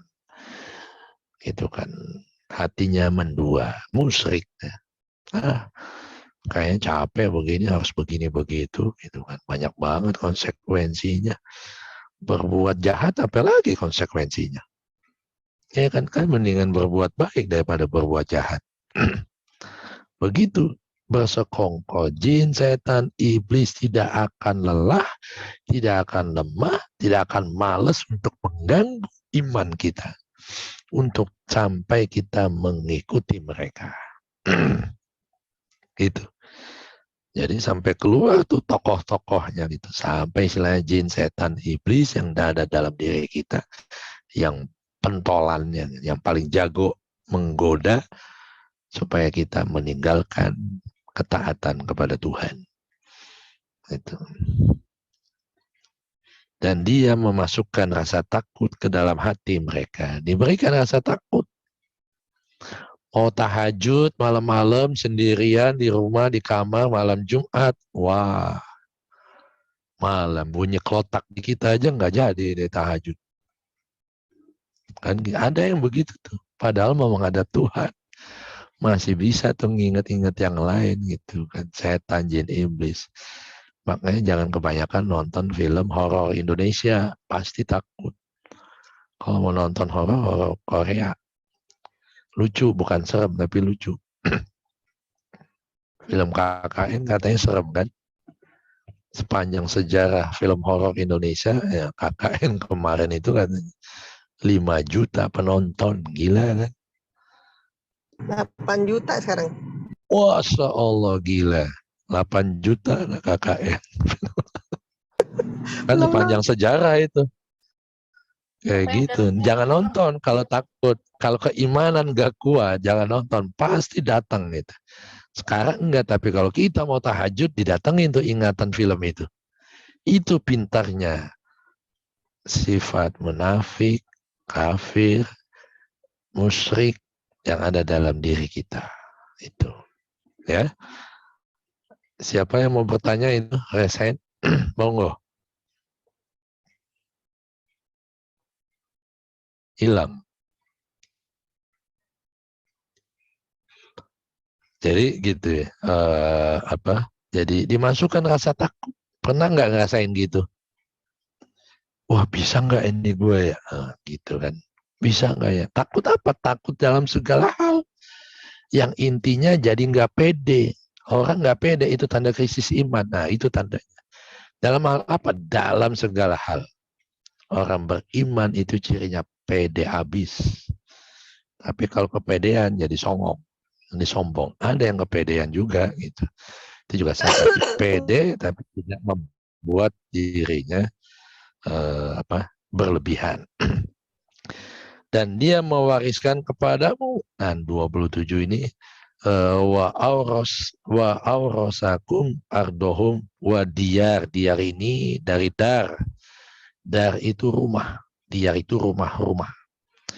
Diwariskan bumi buat kita. Bayangkan bumi dengan segala isinya buat manusia. Buat apa? Menempuh jalan sampai pada Tuhan. Kurang apa Tuhan? Semuanya buat kita itu sumber daya alam dengan segala isinya. Termasuk bumi kecil, mikrokosmos. Ada makrokosmos, ada mikrokosmos. Semuanya buat kita untuk bisa kita maksimal mendayagunakannya itu sebagai kendaraan kita untuk bisa sampai kepada Allah. Nggak punya uang, mau ikut pengajian, mau naik angkot, mau beli bensin, kan repot juga. Nggak punya kuota dan sebagainya, itu namanya ini. Wadiyaroh, diberikan tempat tinggal, dar. Kalau ada kata-kata Darussalam, ini Bethlehem, rumah Tuhan yang menenteramkan, yang mendamaikan, yang menyejukkan. Ada jiwa kita yang mendamaikan, yang menenteramkan, yang menyejukkan, dan sebagainya. Tapi kenapa yang muncul aspek jiwa kita yang berapi-api? Emosi, takut, gelisah, khawatir, dan sebagainya. wa amwalahum wa ardallam tatoha wa kana Allah ala kulli syai'in qadir. Ya, jadi termasuk Allah berikan di sana amwalahum, harta benda. Mil, amwal dari kata-kata mil, mal. Mal itu harta benda. Amwal, harta benda yang banyak. Apa? Kita diberikan selalu kecenderungan, keterikatan kepada apapun dan siapapun. Yes or no? Melekat pada anak, melekat pada istri, melekat pada pekerja. Ya, gue mau pensiun. Nanti gue mau kerja apa ya? Nah, kan? Santai aja. Komunikasikan pada Tuhan. Mudah-mudahan Allah berikan jalan, inspirasi, ilham. Ini, lakukan ini, dan sebagainya. Gitu. Investasi, beli rumah. Itu kan, jangan beli kendaraan. Itu konsumtif jadinya. Rugi. Beli rumah, tanah. Itu akan naik terus. Nanti diberikan inspirasinya. Gitu. Jadi tidak ada. Makanya indahnya orang beriman, kata Rasulullah, diberikan ujian cobaan dia sabar, diberikan kenikmatan dia bersyukur. Itu orang beriman. Jadi amwal di sini maksudnya kita ini selalu dibombardir oleh mil. Amwal itu mil itu kecenderungan, keterikatan. Kita kecenderungannya ini ingin punya apa, menguasai apa dan sebagainya. Itu namanya amwal. Gitu, mau numpuk-numpuk emas, mumpung lagi makin naik harganya, boleh juga tuh yang mau investasi gitu. Yang jelas-jelas aja barangnya ada. Gitu. Jadi amwal ini kecenderungan kita kepada siapapun, manusia, anak, istri, suami, orang tua, atau apapun, harta benda, kendaraan, rumah, tanah, dan sebagainya. Ini hati-hati. Senantiasa kita diuji dengan itu. Ya ayuhan nabi qul li azwajika in kuntunna turidnal hayata dunya wa zinataha fata'alaina ummati kunna wa usah arih kunna sarohan jamila. Allah pun menegur, wahai katanya Nabi, katakan kepada istri-istrimu. Karena ada istri Nabi yang juga tidak yang kualitas, bukan itu, yang kualitas keimanannya tidak seperti suaminya, yaitu Nabi Muhammad. Itu suaminya sang pencerah, rajin puasa, istrinya belum tentu. Suaminya sudah zuhud kepada dunia, tidak terlalu melekat pada dunia, tapi istrinya jalan-jalan yuk, itu belanja yuk, dan sebagainya. Nah, ini dicontohkan seperti itu. Jadi kalau kamu menginginkan kehidupan di dunia dan perhiasannya, maka kemarilah akan kuberikan kepadamu. Ini kalau riwayat asbabul nuzulnya, memang siapa yang minta-minta ini itu? Harta benda.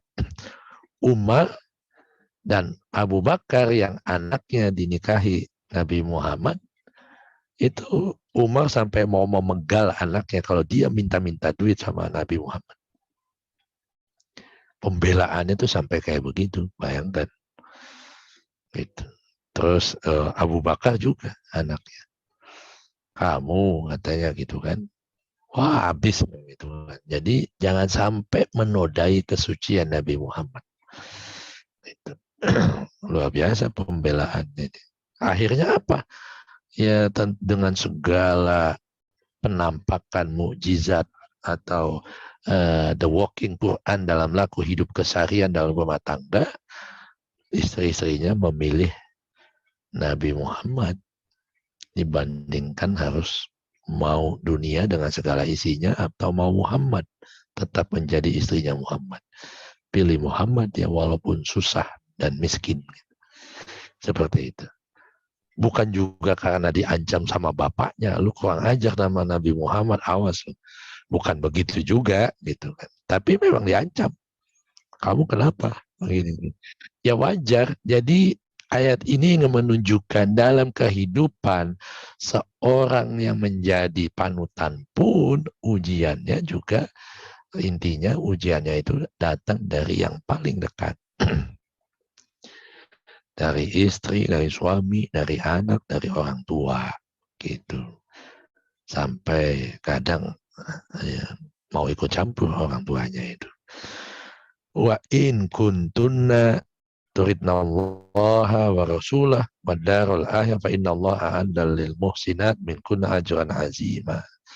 Dan jika engkau menginginkan Allah dan Rasul dan negeri akhirat, dan akhirat itu lebih baik kalau engkau mengetahui, maka Allah menyediakan ajran azima. Ajra itu karunia, pahala, ganjaran yang besar. Ya nisa'an nabi mayati min kunna bifahisah mubayyinah yudha'af lahal azab di'faini wa kana zalika 'ala Allah yasir. Wahai istri-istri Nabi, siapa di antara kalian mengerjakan perbuatan yang keji, niscaya dilipat gandakan. Jadi orang berilmu sama orang yang tidak berilmu itu beda. Orang sudah tahu, terus dia melanggar hukum. Lu udah tahu kenapa ngelanggar. Itu hukumannya biasanya lebih berat. Sama orang yang nggak tahu. Gitu. Jadi, apa namanya, sama misalnya, saya dari Jakarta, bawa mobil Surabaya. Nggak tahu jalan itu ternyata satu arah. Saya lewat sana berlawanan arah, di-prit sama polisi. Mobilnya juga mobil Jakarta gitu kan. Pak, saya tilang Pak. Tilang gimana? Ini kan jalan lebar gini. Itu lihat, oh ya, mohon maaf Pak, saya ini baru datang, nggak tahu Surabaya gitu. Bahwa jalan ini satu arah. Gitu. Ini mobil saya B gitu. Karena nggak tahu, akhirnya diampuni oleh polisi. Tidak jadi ditilang. Coba kalau platnya L, dibilang nggak tahu, plat mobil kamu L kok, masa nggak tahu gitu. Kamu mau kemana? Mau ke situ, apalagi kantor kamu di situ. Gitu. Jadi yang tahu dan melanggar biasanya hukumannya lebih berat. Kalau yang belum tahu biasanya dinasehati dan tidak dihukum. Karena nggak tahu.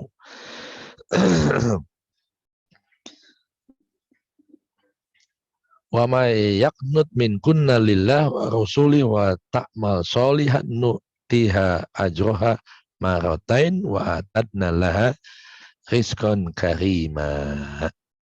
Ya nisa nabi lastunna ahadim minan nisa ini taqaitunna wala tahdokna bil qaul yatma alladhi fi qalbihi maradun wa qulna qawlan ma'rufa wa qarna fi buyutikunna wala tabarrajna tabarrujal jahiliyah til'ula wa aqimna sholah wa atina zakah wa atina Allah wa rasul innama yuridullah ankum ghaiza wa ahlal bait wa yutahhirakum tathira.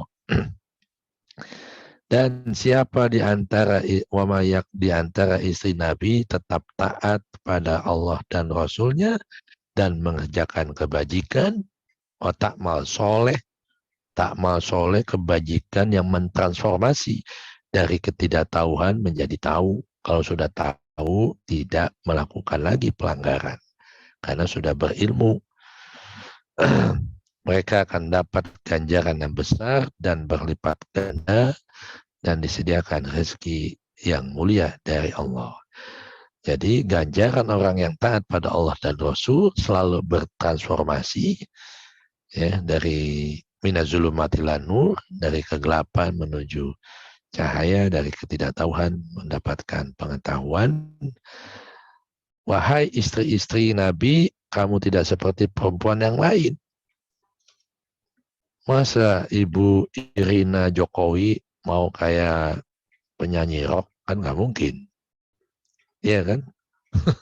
Kebayang kan kalem begitu tapi pakaiannya rocker kan gitu. Gitu. Ini presiden loh, bukan nabi. Apalagi istri nabi. Nggak mau, kan aneh kalau Ibu Irina pakai jeans, kemeja, celana yang sobek-sobek, walaupun sedang kunjungan di hari libur gitu, libur ke Bali, lagi libur ke Bali nih Pak Jokowi kalau nggak salah hari ini.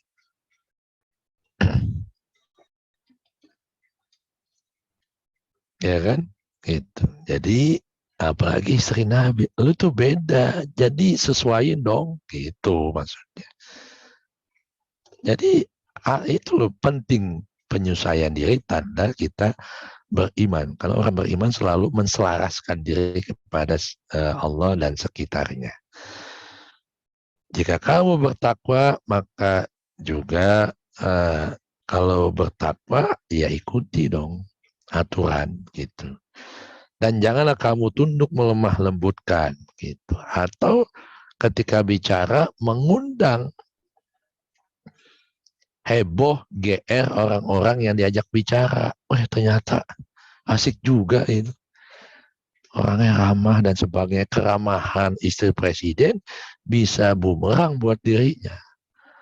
Nanti rakyat jadi SKSD gitu kan. So akrab, so deket kan gitu. Kan nggak boleh juga. Nah gitulah kira-kira gitu. Nah ayat 33 ini yang penting. Dan hendaklah kamu tetap di rumahmu gitu. Dan hendaklah kamu di rumahmu. Ngapain? Dan janganlah kamu berhias, bertingkah laku seperti orang jahiliyah. Jadi kalau tidak ada keperluan mendesak, ya jangan keluar rumah. Kalau tidak ada hal-hal yang penting untuk dikerjakan di luar, ya tidak usah juga sering keluar rumah. Terus kalau bekerja gimana? Mencari nafkah bagi perempuan kan tidak wajib. Kalau sudah nggak ada, emang harus cari nafkah. Nggak apa-apa, asalkan kita tidak membuat fitnah di luar sana. Fitnah di situ bisa perilaku kita, bisa pakaian kita yang mengundang kejahatan yang bisa menimpa diri kita. Apapun itu.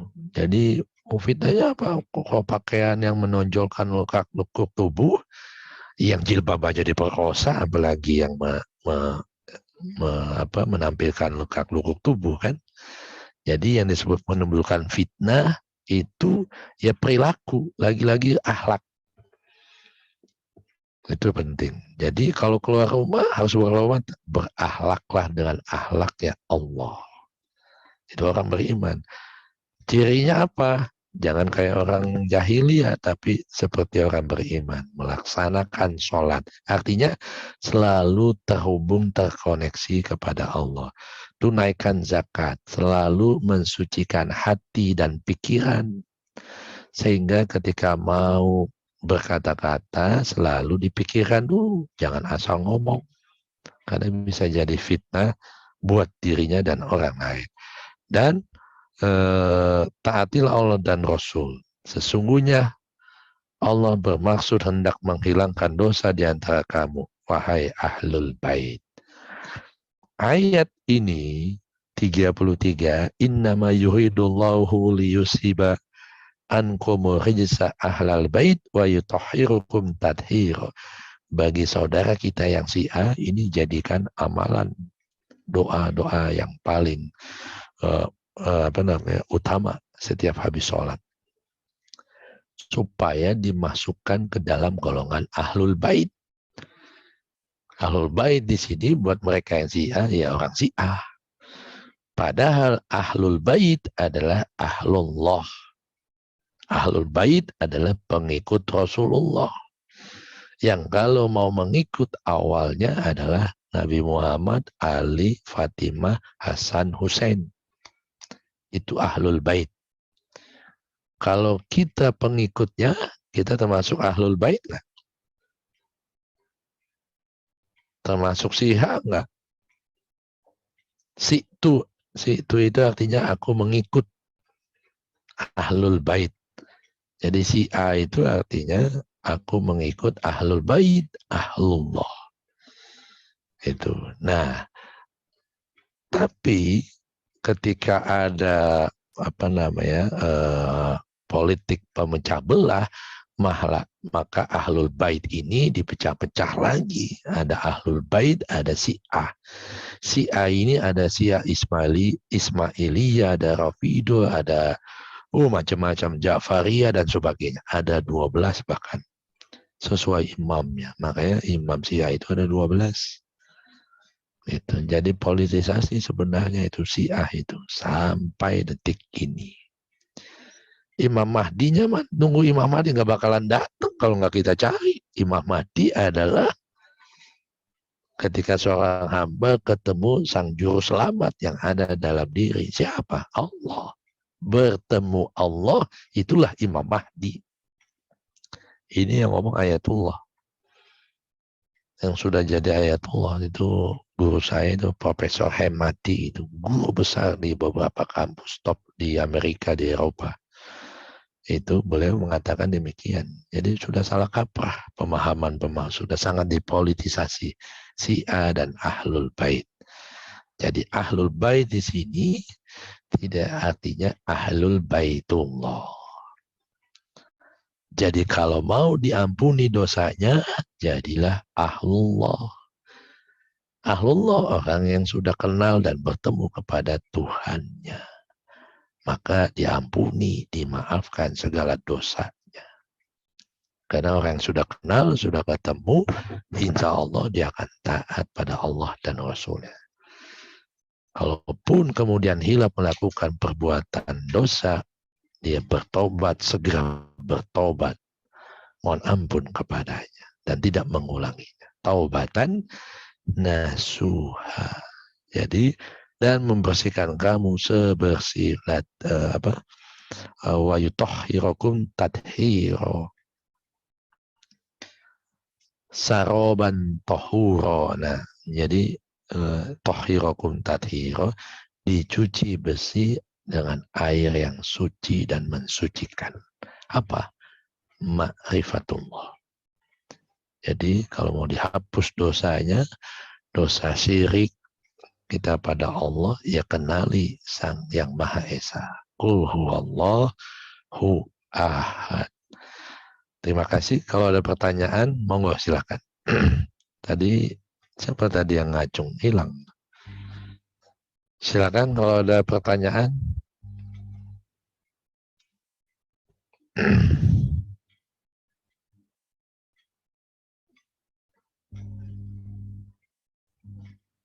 Jadi parit atau hondak itu sebagai jiwa farkun.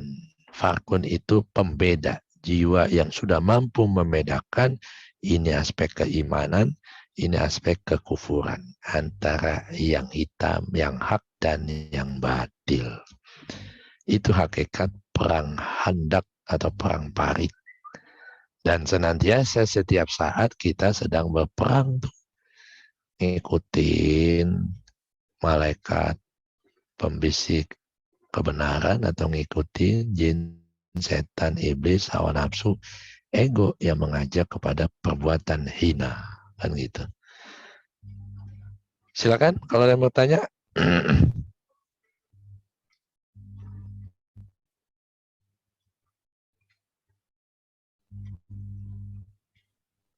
Saya mau bertanya, Romo. Ya, monggo, silakan. Ya, terkait itu firman Allah atau sunnah Rasul yang tanyakan kepada batinmu itu ya, Romo. Satu bil kolbik. Iya, kenapa? Nah, pada saat kita menanyakan kepada batin kita, kemudian ya ada jawaban atau petunjuk, bagaimana kita bisa tahu atau membedakan bahwa petunjuk itu petunjuk ilahi atau bisikan lain gitu loh, Romo. Kadang-kadang suka bingung. Yes. Yeah. Membedakan. Satu, makanya di situ sampai 3 kali istilahnya. Kalau sudah ada fatwa, sudah ada kejadian begini begitu, terus Nabi Muhammad bilang, kita masih berhak untuk bertanya kepada diri kita sendiri. Mohon petunjuk. Tanyalah pada dirimu, tanyalah pada hati nuranimu, tanya pada Tuhanmu. Yang 3 kali ini. Artinya apa? Kalau tanya diri, masih ragu. Tanya lagi, ya Allah, berikan bimbingan. Tanya pada hati yang nurani yang paling dalam. Sudah mulai mantap, tapi masih ragu dikit. Tanya pada Tuhanmu. Bismillah. Hilangkan keraguan, ambil yang yang tegas. Gitu. Jadi kalau masih timbul, apa ini suara Tuhan atau suara ini? Itu setan pasti. Kalau Tuhan dan cirinya adalah ketika Allah membisikkan kebenaran, dia datangnya sekali. Gitu. Dan kita melakukannya jadi plong ketika kita melakukan itu. Nggak kepikiran, ya udah kita ikuti, ya sudah, selebihnya kita serahkan pada Tuhan. Tawakal, sangka baik pada Allah. Nah, kalau itu suara-suara selain Allah, dia datangnya sekali, 2 kali, 3 kali, bawa tuh semuanya. Sampai kita ragu jadinya. Ayo sini aja. Keluar dari rumah, hari pertama masuk kantor setelah liburan lebaran, gitu kan. Nah, hati kecil udah ngomong, Tuhan sudah bisikkan, lewat sini aja. Itu karena ini hari pertama masuk kantor setelah libur lebaran panjang, supaya nggak macet. Dia tahu, itu ngomong sekali, ngomong lagi nih, dibisikin lagi gitu kan. Lewat situ aja, kan juga baru hari pertama, paling masih pada banyak yang cuti. Suka gitu kan manusia itu. Kayak gitu. Akhirnya dipilih yang lewat jalan yang biasanya macet, yang kata si ego atau nafsu ini, lewat sini aja, Mas. Paling juga banyak orang yang masih cuti, jadi kendaraan belum banyak. Padahal Tuhan sudah ngomong lewat situ supaya nggak macet. Karena ini hari pertama, semua kantor sudah pada buka, pegawai semua pada masuk. Tuhan ngomong gitu, ego ngomong lain. Akhirnya benar juga ya, nggak mungkin lah hari Minggu dia pulang, Senin udah harus ngantor gitu kan. Akhirnya diikutin bisikan ego, ternyata macet. Nah, akhirnya apa? Jiwa mulhamanya bisikin. Jiwa yang penuh penyesalan. Tuh kan, apa gue bilang. Coba lu ngikutin gue. Nah, gitu. Jadi membedakannya, suara Tuhan itu cuma sekali. Itu kalau suara ego itu berkali-kali yang bikin kita ragu. Tinggalkan keraguan, ambil yang membuat kita pasti, yang pasti-pasti saja. Gitu. Kalau sering ragu artinya krisis iman. Krisis iman artinya kualitas pertemuan kita tidak kita jaga kepada Tuhan. Itu indikatornya. Oke? Ya. Ya. Terima kasih, Romo. Itu lagi. Ada lagi? Ini saudara kita yang di Spanyol.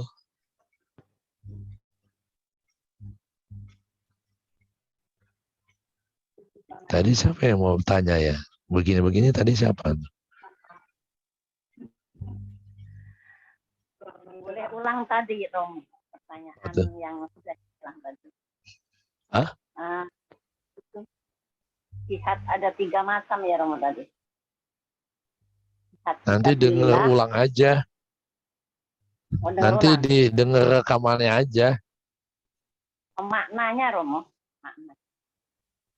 Ya kan di anu juga kan. Nanti ada di rekamannya. Nanti di rekamannya ada. Yang lain aja nanyanya gitu. Jihad, ijtihad, mujahadah. Anak ada kaitannya dengan mujahadah itu aja, Romo. Apa? Mujahadah itu perilaku batin suluknya seorang hamba dengan jiwa dan pikiran. Kalau ijtihad dengan akal pikiran dan dengan intelektualnya. dimaksimalkan untuk mendekatkan diri pada Tuhan. Kalau mujahadah, laku rohani, laku batin, puasa, itu kan. Terus apa? Laku prihatin, termasuk di sana qiyamul lail, itu mujahadah. Kan fisik, kan itu jihad. Iya, tapi kalau nggak ada jiwa tekad yang kuat untuk bangun, membangkitkan hati dan pikiran, nggak bisa bangun badan tengah malam. Qiyamul lail itu termasuk mujahadah, bukan jihad, tapi mujahadah. Ya, kalau sudah mujahadah, pasti dia juga ijtihad, pasti juga dia jihad. Kalau jihad saja belum tentu dia ijtihad, belum tentu mujahadah. Itu. Makanya aspek spiritual, mujahadah itu penting. Gitu. Ada lagi?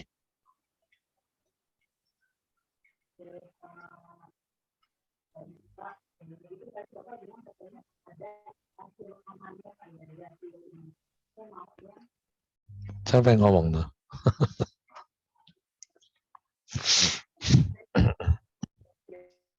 Pak Enda yang di Madrid, soalnya kecil, Mbak.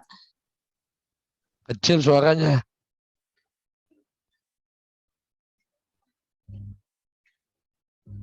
Dibuka anunya, coba mikrofonnya ya. Apa volumenya, coba di volume mikrofonnya dikencengin. Mau silakan Ibu Enda. Jauh-jauh ini dari Madrid.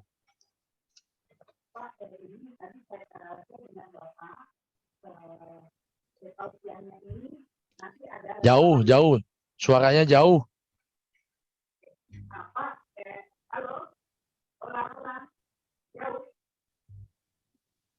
Kecil ya? Jarak jauh. Kecil. Tuh kan, yang lain juga dengar kecil. Coba di chat aja Bu, ditulis di chat coba. Diketik aja di chat. Mungkin sinyalnya atau apa kali ini. Yang lain juga dengarnya kecil kan, putus-putus. Kecil. Kecil. Jauh, Di chat. Iya. Ditulis aja Bu di chat, diketik di chat pertanyaannya. Nanti saya tulis aja ya Pak. Iya, siap. Nah, sekarang Siap, jelas. Bu. Nah, itu tadi jelas tuh. Oh, jelas. Iya, saya ini tadi Bapak bilang katanya tausiahnya ini nanti ada hasil rekamannya. Saya mau dong, Pak. Ada, nanti saya kirimin. Karena saya selalu telat karena pas waktunya di sini zuhur. Iya, nggak apa-apa. Tolong ya Pak, terima kasih. Bagus sekali, amazing deh Pak, bagus cerita ini tausiahnya. Ya, alhamdulillah. Ada Bu, semuanya ada di YouTube channelnya, nanti saya kasih tahu. YouTube boleh Pak, boleh. Ya, semua, jadi dari awal sampai hari ini ada rekamannya, nanti di-upload di YouTube channel Sofia Citra Institute. Oke Pak. Ini mana ya? Ntar saya anunya apa namanya? Ini. Ibu nanti cari di YouTube namanya Sofia Citra Institute. Sofia Citra Institute itu. Dia keluar. Yusuf Daud gitu. Atau nanti saya kirimin itunya. Iya. Udah itu aja. Terima kasih. Oke, ya. Ada lagi yang lain? Saya kirain mau nanyain LGBT kali. Lagi heboh kan.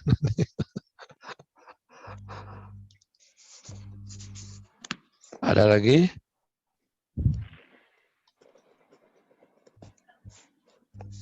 Sekali lagi, walaupun kita sudah beriman, tetap aspek kemunafikan, kemusyrikan, kekafiran atau kekufuran itu senantiasa menghantui kita. Makanya itulah yang disebut jihad fi sabilillah. Jihad fi sabilillah, kawah candra di mukanya atau peperangan Bratayudanya bukan di Ukraina, bukan di mana Palestina atau Yaman, bukan, tapi di dalam diri kita masing-masing peperangan itu terjadi. Jadi siapa bilang udah beriman aman gitu, udah dijamin? Enggak. Orang yang sudah begitu soleh bisa jatuh sampai dasar. Percaya nggak di neraka itu banyak guru-guru spiritual yang masuk neraka. Loh, kok ada di sini? Ngapain? Itu. Kalau jalan-jalan ke neraka tidak hanya itu orang-orang yang kafir, munafik, bahkan guru spiritual pun ada di neraka itu. Kenapa? Karena itu tadi. Kabura maqtan ma la antakulu ma la taf'alu. Menyampaikan, memerintahkan orang lain, umatnya, rakyatnya, pengikutnya untuk melakukan apa yang diperintahkannya, tapi dirinya sendiri tidak mengamalkan. Nah itu. Ketahuan nanti, loh ngapain di sini? Gitu.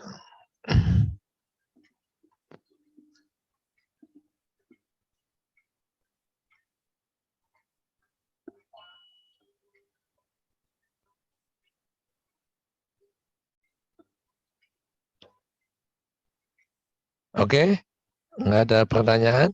Kalau nggak, alhamdulillahirabbil alamin. Besok hari libur, selamat berlibur. Mudah-mudahan ada jeda untuk kita holiday bersama Allah. Jangan holiday fisiknya melulu, holiday